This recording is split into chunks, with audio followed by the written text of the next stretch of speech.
नमस्कार, आप देख रहे हैं न्यूज टुडे। मैं हूं आपके साथ चिराग सुखीजा। चलिए रुक कर लेते हैं इस वक्त की बड़ी खबर का। यमुनानगर पहुंचे इनेलो सुप्रीमो ओम प्रकाश चौटाला ने कहा कि समाज के सभी वर्ग वर्तमान सरकार से दुखी व परेशान हैं। वह सरकार से छुटकारा पाना चाहते हैं और इसके लिए तीसरे मोर्चे की जरूरत है। उन्होंने कहा कि वह देश के सभी समान विचारधारा वाले दलों से बातचीत करके तीसरे मोर्चे के गठन का प्रयास करेंगे। उन्होंने कहा कि वह इसके लिए मैदान में आ चुके हैं। इनेलो सुप्रीमो ने कहा कि एनालाबाद में इनेलो प्रत्याशी के खिलाफ सभी दलों के लोग थे। इसके बावजूद इनेलो ने वहां सफलता पाई। उन्होंने आरोप लगाया कि वहां मतदाताओं को खरीदने के लिए न सिर्फ पैसे दिए गए बल्कि तरह तरह के प्रलोभन भी दिए गए। वहीं इनेलो सुप्रीमो ने कहा कि यह दुर्भाग्यपूर्ण है कि देश के प्रधानमंत्री ने 7 सालों में एक भी प्रेस कॉन्फ्रेंस नहीं की। उन्होंने कहा कि किसान आंदोलन में समाज के सभी वर्गों के लोग शामिल हैं। किसान आंदोलन हालांकि लंबा चलने के आसार हैं, लेकिन इसमें जीत किसानों की होगी और सरकार को तीनों काले कानून वापस लेने पड़ेंगे। बढ़ती महंगाई को लेकर इनेलो सुप्रीमो ने कहा कि इस समय काम धंधे ठप हैं, उद्योग बंद हो चुके हैं। कर्मचारी, व्यापारी, मजदूर, किसान सभी लोग इस महंगाई से प्रभावित हैं। उन्होंने कहा कि सरकार का मकसद कुछ लोगों को लाभ पहुंचाना होता है, जिसके लिए ऐसी ही नीतियां बनाई जाती हैं। संगठन को और मजबूत करने के लिए और लोगों को जोड़ने के लिए ये जरूरी हो गया है। थर्ड फ्रंट बने, समान विचारधारा के लोग हैं और इसको शासन का अंत किया गया। आम नागरिक की सोच ये है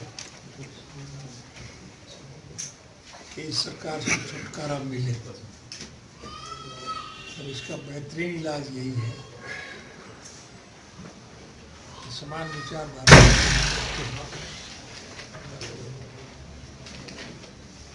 मैं सभी विपक्षी पार्टी के नेताओं से संपर्क करूंगा।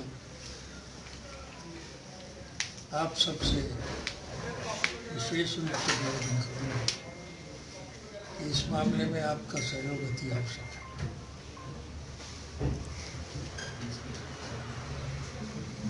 आज ये है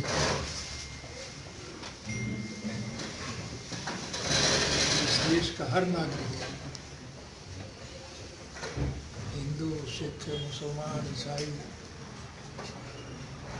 चमार, धानक, वाल्मीकि, रेगर, खटी, खाती, कुम्हार, लोहार, सोनार, मनिहार, ब्राह्मण, बनिया, व्यापारी, कर्मचारी, कारखानेदार और मजदूर, हर आदमी मौजूदा शासन से दुखी है, परेशान है। और लोगों ने एक मन बना लिया कि सरकार का पतन किया जाए। मैं आपको बताऊं, मैं जेल से रिहा होने के बाद सबसे पहले उन लोगों का आभार व्यक्त करने गया जो पिछले 11 महीने से गर्मी, सर्दी, बारिश, चक्कर की परवाह किए बिना भूखे प्यासे सरकार की तरफ से बनाए गए उन काले कानूनों का विरोध करने के लिए धरने पर बैठे। और मुझे ये देख करके बहुत प्रसन्नता हुआ कि नाम तो किसान आंदोलन का, लेकिन उसमें 36 जात के लोग शामिल। इससे जाहिर होता है कि लोग इसको शासन का अंत करना चाहते हैं। मुझे ऐसा लगता है कि परिस्थितियां निश्चित रूप से बदलेंगी। ज़्यादा उसमें बताने की जरूरत नहीं। मुझे दुनिया के 152 मुल्कों में जाने का मौका मिला। सैर सपाटे के लिए नहीं,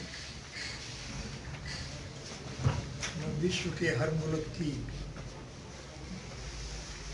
राजनीतिक, आर्थिक, सामाजिक सिस्टम को देखने के लिए गया। और मुझे उन मुल्कों में जाने के बाद एक बात की बड़ी प्रसन्नता हुई समूचे विश्व के स्तर पर भारतवर्ष एक ऐसा अनूठा देश है यहाँ सभी धर्म और मजहब के मानने वाले लोग आपसी प्रेम प्यार और भाईचारे से मिलजुल करके रहते हैं।